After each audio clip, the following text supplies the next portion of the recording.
Up next, the mission of Apollo 12 and interviews with two of the astronauts. I believe that this nation should commit itself to achieving the goal, before this decade is out, of landing a man on the moon and returning him safely to the Earth. If the truth were known, we really delayed this launch so we could get the burritos on time. I figured that. The flight director says get back in. We lost the flight plan out the window. On all three networks, you replaced all the kiddie cartoons. Houston, we've had a problem. We copy you down, Eagle. Houston, Tranquility Base here. The Eagle has landed. I was strolling on the moon one day. Challenger, go and throttle up. Go and throttle up. Nearest from here is a grand oasis of the big vastness of space. You're listening to The Space Program, NASA's past, present, and future. The flight of Apollo 12. This is Rich Kirshner reporting. On the morning of November 14, 1969, it was a cold, cloudy, and wet day at the Kennedy Space Center in Florida. Weather radar showed rain showers marking a cold front 130 kilometers north of the Cape and moving south. With launch only hours away, rain, broken low clouds, and overcast skies caused launch officials to consider their options. If the day's launch window closed, the intended landing site would not be accessible for another month. At 11:22 Eastern Standard Time, Richard Nixon, the only incumbent chief executive ever to witness an Apollo launch, along with 3,000 invited guests and a large crowd of tourists, watched as the Saturn V rose from the pad and accelerated toward the clouds, carrying Pete Conrad, Richard Gordon, and Alan Bean into orbit. Just before the vehicle disappeared into the overcast, two streaks of lightning flashed toward the launch complex. In the command module, Yankee Clipper, Mission Commander Pete Conrad heard the master alarm.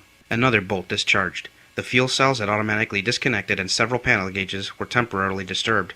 We've got the GDC. Okay, we just lost the platform, gang. I don't know what happened here. We had everything in the world drop out. Roger. I got 3 fuel cell lights and 18 bus light fuel cell disconnect, 18 bus overload, 1 and 2, main bus A and B out. Apollo 12 Houston, try to reset your fuel cells now. Got a good S2, gang. Roger, we copy, Pete. You're looking good. Good staging and good thrust on the second stage. Right now, there's problems here. I don't know what happened. I'm not sure he got hit by lightning. Your thrust is looking good, Pete. Okay, I have a good GDC, and Al has got the fuel cells back on, and we'll be working on our AC buses. Right, Pete. Your fuel cells look good down here. I think we need to do a little more all-weather testing. Amen. There goes the tower, gang. That's away clean. We looked at... Good show, Pete. You're in mode 2. Launch escape tower has been jettisoned on schedule. And we confirm the engine skirt separation also. The best guess seemed to be that the launch vehicle, trailing its plume of ionized and electrically conductive exhaust gas, had triggered a lightning discharge that otherwise would not have occurred. Hey, that's one of the better sims, believe me. We've had a couple of cardiac arrests down here, too, Pete. There wasn't any time for that up here. Apollo 12 then flew smoothly into a normal Earth orbit, and Houston gave the signal to fire the S-4B stage for translunar insertion. Arriving at the moon 83.5 hours after liftoff, Conrad fired the main propulsion engine for almost 6 minutes to go into an elliptical lunar orbit. After a normal descent in the lunar module Intrepid, Pete Conrad then piloted the spacecraft to a soft landing on the moon. 5.5 hours after landing, Conrad squeezed out of the hatch, then climbed down the ladder to the bottom rung. He then stepped off on the landing pad. Looking around, he spotted the old Surveyor 3 unmanned mooncraft halfway up the opposite wall of the crater. One of the first things Conrad noticed was that he was going to get extremely dirty. The surface dust was finer and deeper than he expected. After exploring the moon, Conrad and Bean got back into Intrepid and lifted off from the moon. An hour and a half later, Conrad had Yankee Clipper back in sight. They discarded the lunar module, and Yankee Clipper boosted the spacecraft out of lunar orbit and settled in for a 3-day voyage home. Re-entry and splashdown went smoothly. The second manned landing mission for the moon had ended. You're listening to The Space Program. We are now joined by a very special guest, Apollo 12 astronaut Dick Gordon. What happened when Apollo 12 was struck by lightning during your launch? Well, first thing, it was surprised all three of us. We sure didn't train for that, and we didn't expect anything like that at all, even though we did know that we were launched in a very, very significant thunderstorm, rainstorm at the time.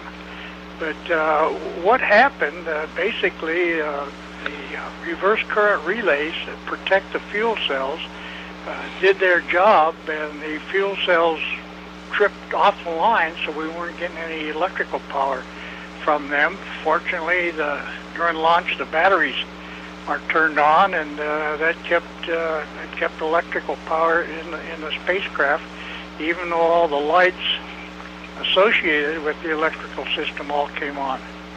That must have been very surprising. You didn't have any sensation of being hit by lightning, just things happened. Pete, he had the only open window, and he saw a blue flash outside, and he just surmised that.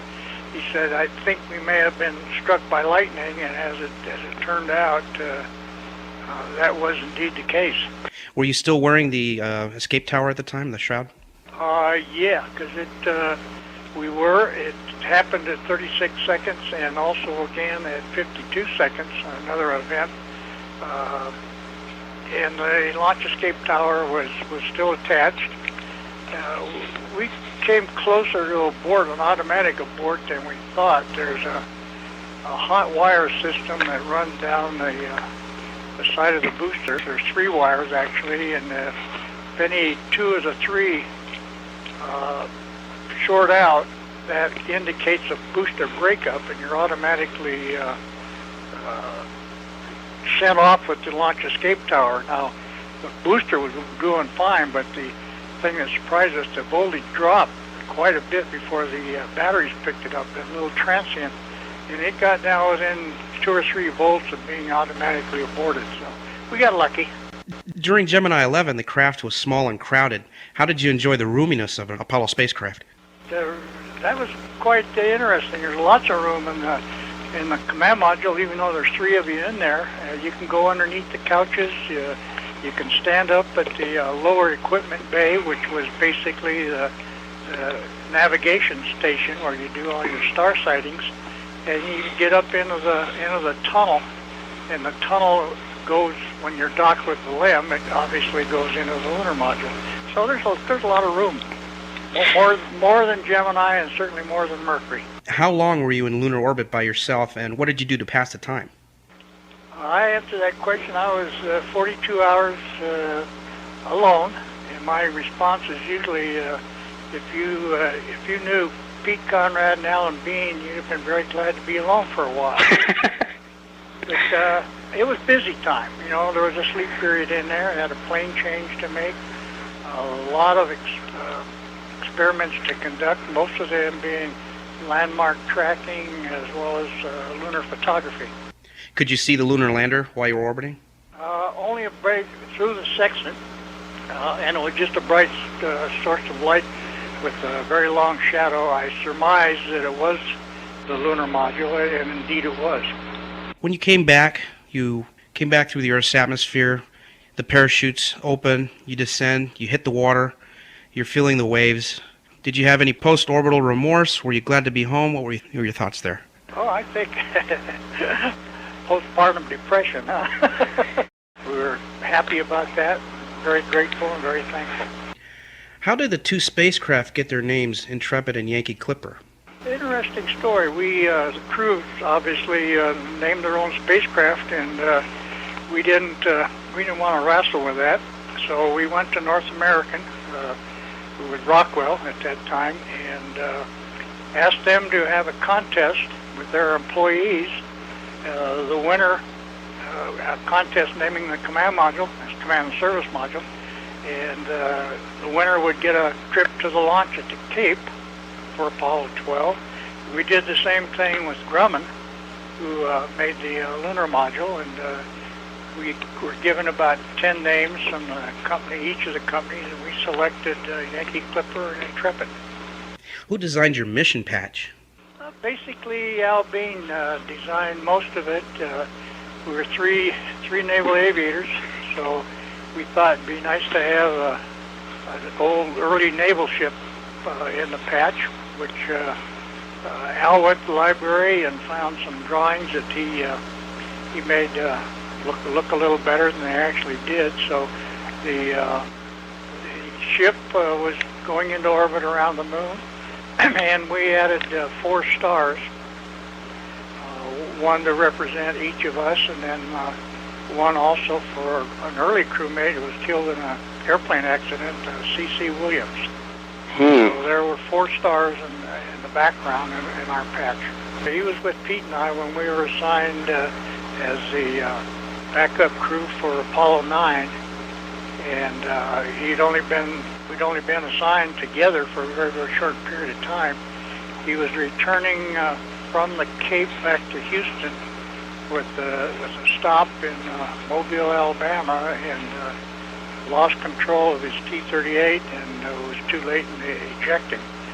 Lost control wasn't anything to do with him. I found a tool that was stuck in the wing, and it was actually the cause of the accident.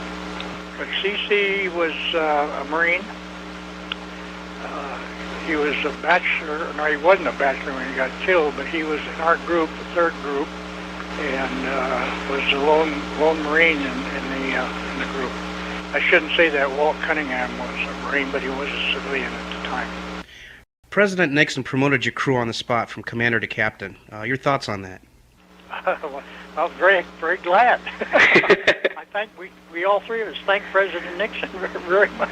That was a nice surprise, and fortunately it was because of Al Bean. Pete and I had already made commander, and we were both senior to Alan Bean, and he was already a commander without a flight, and so he was getting his flight promotion. He would have been made a captain, and 2 of us would have still been commanders. So President Nixon said all 3 of them are going to get promoted, which we were all very happy about. When you look up at the moon, what are your thoughts? Do you have what are your passing thoughts? There's something constantly must reoccur in your mind whenever you look up. I don't reflect on it on occasion when somebody asks about it, or we're out there looking at the full moon and it's spectacular, and we think, wow, I was out there one time, and for a few 4 days, and it looking back on it, it really doesn't seem like we were even there. According to the crew rotations, you were slated to command Apollo 18. That would have meant a walk on the moon for you. When it was canceled, how did you hear the news, and what was your reaction? I was disappointed, obviously, because Pete and Al went to Skylab, and I stayed with Apollo because I wanted to go those last 60 miles, and I was the backup commander on Apollo 15, and the normal rotation would have given me 18, and it was canceled, I think, just shortly after, I'm not sure of this, but I think it was shortly after 15 flew, and then obviously it was 18, 19, and 20 were all 3 canceled. You seem to speak fondly of Pete Conrad. Can you share some thoughts about him, some good memories maybe? Oh, golly, there are an awful lot. We were friends before either one of us got in the program. We were actually roommates. We were in VF-96 flying Phantoms out of Miramar, and we roomed together during carrier qualifications. And he was selected in '62. I was not, and deployed to the Far East on the USS Ranger with the Phantom Squadron, and was selected in '63, and it was kind of interesting. When Pete left the squadron, he signed one of his PR photos to me and said, have a good cruise, I know we'll be together again. So, very prophetic, I thought. You retired from NASA and became the executive vice president of the New Orleans Saints Football Club. How did that come about, and what were your duties there? They were administrative. I was a good friend of the owner, John Meekum. As a matter of fact, I raced boats for him. John was into the racing community, not only with boats, but his first try at Indianapolis, the 500. Graham Hill won that for him, and we just became very good friends. And he asked me when I was getting ready to retire. I wasn't sure I was going to yet, but he made an offer that it would require me to retire from the Navy and move to New Orleans, which I did in January of 1972. Well, I'm going to get to the last question now, Dick. This is the most important question. I ask it of all of the guests on the show. It's a two-parter. What's your favorite food, and what do you want for Christmas? Holy smokes, I haven't been asked that in a long time. What do I want for Christmas? That's I hadn't thought about that, but whatever my wife wants to give me, I'll be happy to accept. And my favorite food is I'm a meat potatoes kind of guy. So I like off the grill T-bone steak and baked potatoes. You know, Roy Neal had the same answer on that one. Is that right? Yeah, he sure did. He said it was mundane, but that's how it is. Yeah, well, that's life. Absolutely. Dick, I want to thank you for joining me on the program. The best well wishes to you and your family and your future, and take care of yourself. Well, thank you very much for those kind thoughts, and it was a pleasure speaking to you or with you, and I hope the audience enjoys the program. Apollo 12 astronaut Dick Gordon. You're listening to the Space Program. And now, Apollo 12 astronaut Alan Bean, one of only 12 men to walk on the moon. You were selected as the lunar module pilot for the Apollo 12 mission. How were you selected, and how did you get the news? Well, I was working on Apollo applications at the time, which was later became Skylab. And Pete Conrad had a crew, and that crew had a guy by the name of C.C. Williams, a Marine, on it. He got killed in an airplane accident, and they had to replace him. And so Pete, who was a friend of mine from Navy days, decided he would like to have me. And the story goes that he went to Deke, and Deke said okay, and he came and asked me if I'd like to join his crew. And of course I was kind of amazed because I was over on another job and wasn't even thinking about Apollo at that time. So I was really glad to be on his crew. That must have been a really nice surprise for you then. It was a big surprise. I never thought about it, really, and all of a sudden there it was. So luck is involved in life a lot. It certainly is. Did you start your mission training before the Apollo 11 mission made their first moon landing? Oh, yeah. We were the backup. When I went aboard with Pete, we were the backup crew for Apollo 9, and it wasn't called that then. It was called the D mission. And so we were in training maybe a year and a half as backup to 9. Then 9 flew, and when 9 flew, then we rotated out to 12, 3 missions later. And when 11 was training, well, we were, like they'd train on the simulators in the mornings, and we might train in the afternoon or something like that. So we were all kind of training together, 11 and 12. We've all heard a lot about some of the intense training for the moon missions. Did you have any special memories of your training? Only that we just were in almost like a machine, in that every hour of every day was planned. And, well, that's an exaggeration, but most hours of most days were planned, and we had lots to learn, and we sort of found out, I think, that you had to go through training 3 times before you could really retain all the things that you needed to get for it. So you'd go through learning all you could about the command module or the lunar module or rendezvous or docking or all those little elements that we had to know. And then when you finished, we had to have time to go do that again, and it didn't take as long the second and third time, but after about the third time through, you got it, most of it in your mind in the proper slot. First time through on any kind of training, you don't know what's the most important thing, so you're not able to absorb things intelligently as you are about the third time through. Oh, yeah.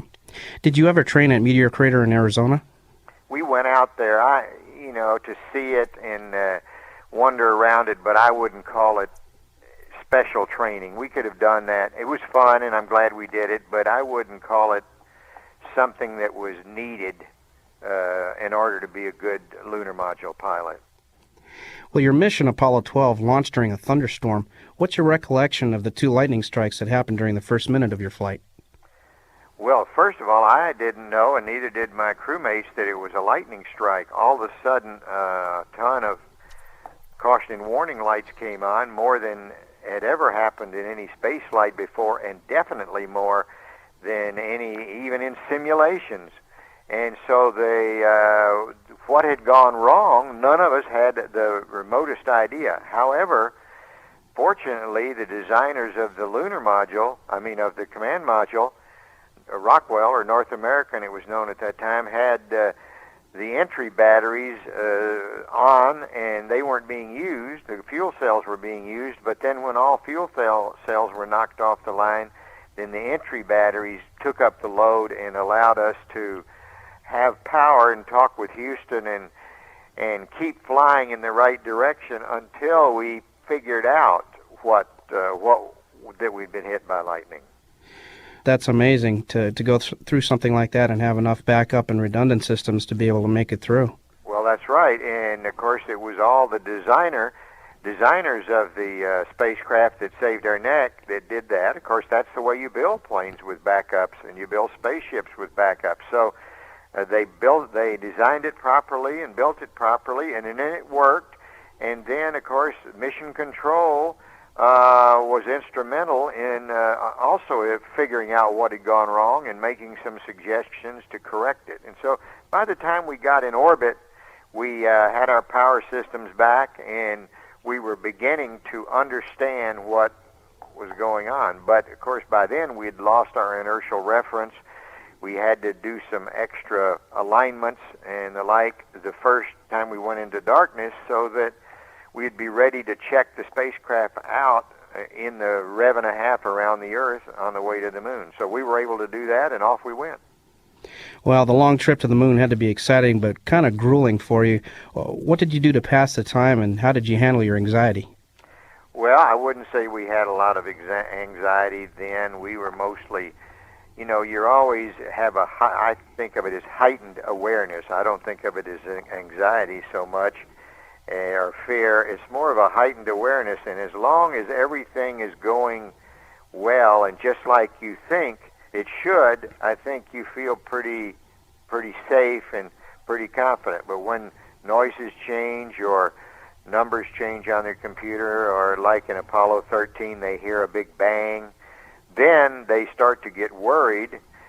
But one of the rules you have as an astronaut, it's not your job to listen to the beating of your heart, but rather to watch the dials and gauges. And so if we think back to the movie Apollo 13, which I think is a very representative performance of astronauts and test pilots and the like, you can see how a disaster was averted by them being real cool and thinking about what to do next. And by the time Mission Control says, we want you to go to the lunar module, Fred Hayes was already in it. So, everybody, the team of the Mission Control is trying to figure out what to do in a case of an emergency, and the flight crew is figuring it out, and they're working together, So that's where teamwork and training and a background of who you select as astronauts comes into play. You don't pick some guy off the street to do this job any more than you pick some guy off the street to play quarterback for the San Francisco 49ers. It wouldn't work.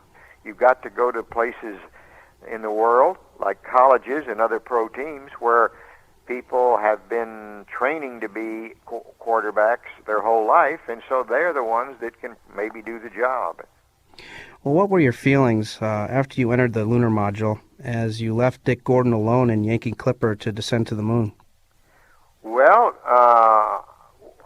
one, when he closed the hatch, I wondered if we'd ever see him again. We knew that our neck was out a long way. We had a lot of confidence in what we could do, but there's so many mechanical items that have to work and work properly, or you're going to have a problem. And if we look back in the accidents that have happened in the space program, the most recent, Columbia, it wasn't the flight crew that made a mistake. Although we make lots of mistakes, they don't seem to be disastrous ones, it was mechanical parts that failed through some other reason. So we were concerned that maybe somebody had forgotten to put a bolt together, or maybe they had connected a cable that shouldn't have been, or didn't connect one that should, or one could shake loose. Or we know that any piece of mechanical machinery, if it runs long enough, it'll break. Everything, including your car. If you ran it long enough, it'd break.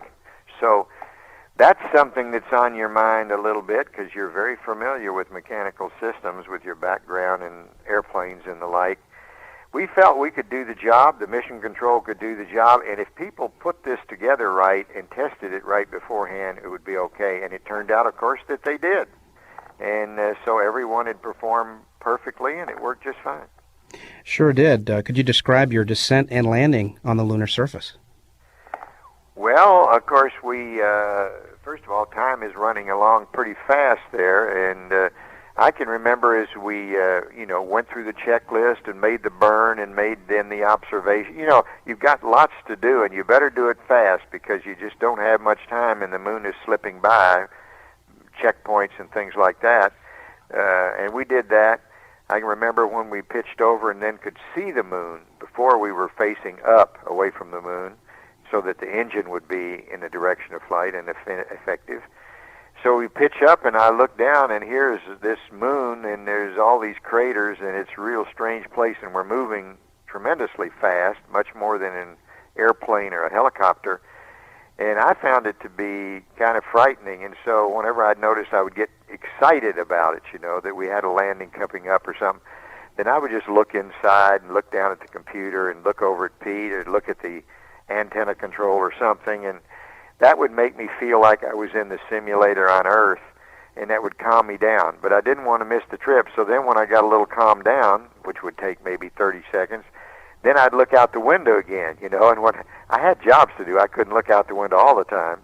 But I'd look out, and then I'd notice if I looked out over 10 or 15 seconds, I'd start to get excited, because it was so otherworldly and so dangerous and so unknown. We were coming down on this big planet with had all these rocks and holes in it, and we just hoped when we got there we could find a place to land. So that's kind of the way it went. I remember it as a very fond time, and looking back on it, I would say it's the only time in the mission when I said, maybe it would have been a good idea if we did do this in a secret hangar in Arizona, because this is pretty scary. But of course we didn't. We did it on the moon, and that was the fun of it. Right. The main difference between the U.S. and the Soviet space program at the time was the lack of secrecy on the United States' part. You landed really close to the old Surveyor 3 moon probe. I'm sure that was quite difficult to accomplish. Did you in any way feel like you were, was it a prime mission element to land close to it, or was that something that could actually be disregarded if things started to get beyond the border, as they say? Well, it was our prime mission objective, because our EVA, we were supposed to go, excuse my dogs, I've got 4 doggies, and someone's coming to feed them, so they're making little noises at the back door, and they'll be quiet. That's all right, no problem. But no, that was landing on the near Surveyor was our primary objective. We spent a lot of time training with mission control and working with MIT and others that control the software and guidance and the like to find a way to make this pinpoint landing. And primarily it was done in mission control, and so our job was to execute what they told us to do, and our computer told us to do precisely, which we did, and then we could see that they had directed us right to the center of that crater, which was the plan, and then Pete was going to land on the near right edge, and as he got closer to the near right edge, he could see there were some large blocks thrown out of a new crater there, new meaning 3 billion years ago, but new rectangular shapes, and so sharp-edged shapes. And so we overflew that and landed on the far right corner of Surveyor Crater. So it was a case of mission control and flight crews and all the others that had MIT and all the others that had something to do with the guidance system and navigation system of the moon, finding a better way, a more accurate way to target the lunar module. After another long wait, checklists, and more waiting, Pete Conrad got out of Intrepid and walked on the moon. Can you recall your feelings as you set your foot on the moon? Well, yes, but now we knew that we didn't have a historical imperative there where we had to say something. Pete did say something cute, but said it was maybe a small step for Neil, but it's a big one for a little guy like me, or something like that. I thought it was cute, fun, but I didn't have any of those thoughts in my head. I had no plans, and so my first thought was I knew it would take 2 or 3 minutes until I gained my balance. It takes a while to kind of get your not very long because humans adapt, but right at first you tend to, if you're not real careful, you could fall over. You hold on to the ladder till you sort of learn how to stand up in the 1/6G. And so I was thinking about, I've got to learn to do this real quick so they can get on this timeline. We've got everything to do. As soon as I got my balance, then I went around to the side of the lunar module and looked behind us to see if Surveyor was in the crater that we overflew, and there it was as a little bright light. I had worn a silver pin, astronaut pin, since I received it, and since I became an astronaut, and I took that little pin and threw it in the crater up there, and it's setting on the moon today just as shiny as it ever was. I think about that frequently and think, that's going to be up there for billions and billions of years, or until some tourist goes up there and picks it up and brings it back to Earth. So it was a nice moment, and then we got working. We got on our timeline, and we had lots to do, in place experiments and gather rocks and soil samples, make observations. We just began doing those things. Some went as planned, some were more difficult. Surprises came up. We put out the flag. We tried to stay on our timeline. Actually, we did a pretty fair job of doing that. We'd fall behind for a while, and then we'd catch up. And when the flight was over, we had gone all the places that we hoped to go, and some we were able to stay at a little longer, and they were more interesting. Others were craters, that is, or the like, weren't that interesting, and so you didn't stay that long. So all in all, we were able to accomplish all the pre-mission goals that we were assigned. What would you say to the naysayers that think that moon flights were faked by the government? I say, okay, that's great, good, that's okay. There are a lot of people that believe strange things, and I haven't noticed that it ever harms anybody. And so people that believe in witches, it's okay, or people that believe they can transport themselves mentally or move objects with their mind, it's okay. Doesn't hurt anybody. I don't think we want to build a space program on it because it ain't going to work. But, I never argue with them. I just listen and walk away thinking that person is going to have a tough time with reality on Earth. They're going to spend a lot of time, wasted time, trying to think things like that. I mean, that's wasted time. You're listening to the Space Program. Were you actually ever given the controls of the lunar module on the way back up? Yeah, in fact, I was the only one that had the chance, and that shows Pete Conrad's leadership ability. When we had launched into orbit, and we were nearly finished with our rendezvous. We were maybe 20 miles away from the command module. I could see it out there as a bright light. I couldn't see it as a command module shape, and I'm out there looking at it, and Pete looks over at me, and I'm working on the backup charts in the computer, and he says, Al, you're working too hard. He never told me that in training, by the way. I said, what do you mean? He says, you need to put down those backup charts. We're almost there. We've got communications with Earth. Our primary computer's working good. We're right on course. Why don't you just quit doing that and look out the window? Now, no one ever told me that before, and it never dawned on me, so I'm looking out the window. I realized I hadn't had much time to really do it, neither had he. We'd been working hard. And I'm looking around, and he says to me, would you like to fly this thing? And I said, yeah, I'd like to fly it, So he said, okay, and he kind of, you got it. And I started to take the controls, and I said, well, we might get off course. He said, well, let me call up the Delta V program here, and then if you put any velocities in any direction, we can read it on the computer here, and then we can take them out. That'll put us, back on course. I thought that was a good idea, so he did that, and I was getting ready to start thrusting and using the hand controller, and I said, uh-oh, Pete, the mission control isn't going to like this. He says, don't worry, we're on the backside of the moon. They'll never know. Very nice. I had read somewhere that your suits were rather dusty. It was a more dusty area than was anticipated. What was your state of dress as you entered the command module?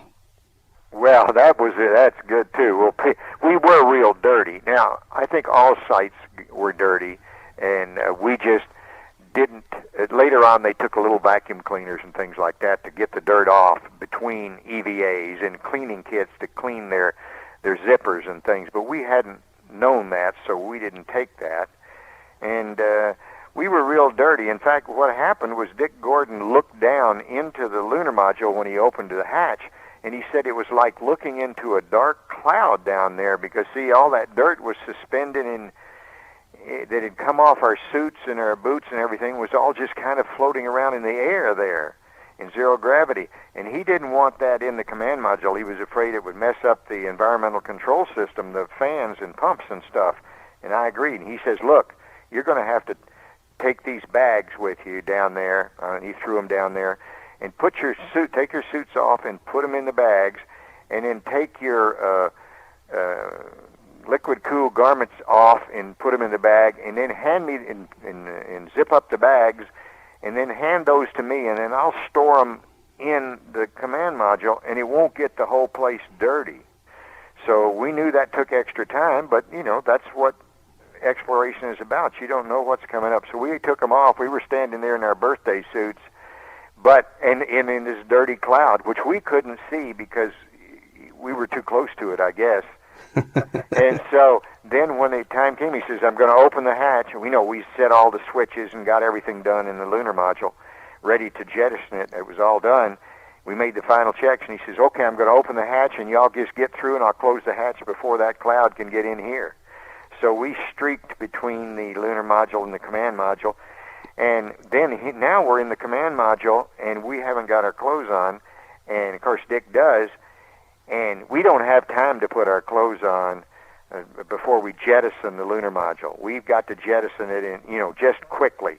And it's on time, and we had to set switches, and make sure that the hatch was closed. We had a lot of stuff to do. And we hurried and got it done.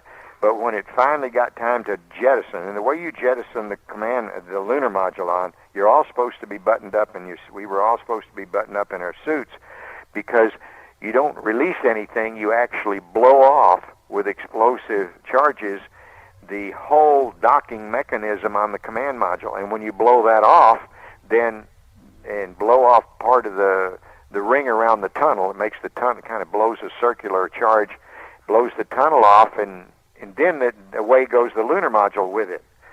So if there was something that went wrong, it could maybe blow in the command module hatch. And I can remember Pete saying when we were counting down, like a minute to go, Pete said, boy, if it blows this hatch in, someday they'll send somebody up here to look in, and they'll see us with no clothes on. And, of course, we'll never report back what happened because we'll all be dead. But he didn't add that. But we all laughed, and then he threw Dick threw the switch that blew it off just on time like we were supposed to. And away it drifted, and fortunately the hatch didn't cave in. And then as soon as everything settled down a little bit, we got our clothes back on. Well, that would have been a very inopportune time for one of those in-flight crew portraits then. That would have been it would have been fun. When you're in space flight, you're doing lots of things that seem strange to other people, but they're just part of doing things on time and right, and sometimes you're in a hurry, and sometimes you can do them just like you planned it, and other times you have to improvise, and that's just part of it. And it's kind of the fun part. Some of those are my fun memories of Apollo 12. Who designed the Apollo 12 mission patch? we all did it together. What happened was we talked to some artists at Rockwell and Grumman and told them kind of what we were thinking about, and they came up with different ideas. And then we'd look at their ideas, and because we were training, we didn't have time to do it. And then we would call them on the phone, and that was my job. I'd hear what Pete Dick said, and I'd say it. And I'd call them and say, now look, this we're in the Navy, try to make this, blue and gold. We think the ship some people at Rockwell were the ones that thought of the ship. But instead of having a clipper ship, which Yankee Clipper was, we even picked the name of a clipper ship that was an actual clipper ship because it was an American ship. They had a ship that was the ship that Jason and the Argonauts used. And so we talked about that and said, they need to change that from, I guess Jason was a Greek, change that from a Greek ship to an American ship.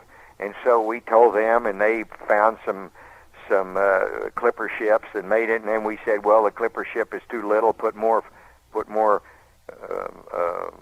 sails on it, and make it. We all worked together. They did the artistry. They did the smart things. We just kind of critiqued it and tried to make it so when it was done, they liked it and we liked it too. Well, it is an attractive patch at that. The final question, the most riveting question of all, this is what we're all tuned in to listen to. What's your favorite food, and what do you want for Christmas? Well, my favorite food since I was in college, because it was cheap, has been spaghetti. But I grew to like it. And in fact, I had spaghetti for lunch today. I have it usually one time a day. It's hard to keep your weight down when you're eating a bowl of spaghetti every day, but I like it. And I don't know what I want for Christmas. So when you get my age, 71, you've got almost everything you've ever wanted in your life, and so I just kind of glad Christmas. I get to see another Christmas and just enjoy the day, and just like another day. So things change, and it's real nice to have gone to the moon and achieve some of the dreams that you had as a child. In my case, I was lucky enough to achieve more than I imagined. When I was a boy and growing up, I wanted to be a Navy pilot. And, of course, I got to do that and much more. I never dreamed that there would be people flying in space, and I got to accidentally be one. So, I walk around every day feeling blessed and lucky, and gee whiz, I'm a lucky guy, and gee whiz, my health was good, and my eyesight was good, and people like me enough to, select me as an astronaut. And then I had some good training, and nothing really bad happened like it did to the Columbia crew, who were really great astronauts, and yet something bad happened to them. And the Challenger crew or the Apollo 1 crew, they were great astronauts, but along the way, bad things can happen, or good things can happen. And for me, it was always the good things. Alan, these recollections from the golden age of space travel are just so exciting, and can't thank you enough for your time. My best wishes to you and to your endeavors. Well, thank you, Rich. I've enjoyed being on your program, and best wishes to you and all the listeners. The flight of Apollo 12. This is Rich Kirshner reporting. From the crew of Apollo 8, we close with good night, good luck, and God bless all of you on the good earth. This has been the Space Program, NASA's past, present, and future.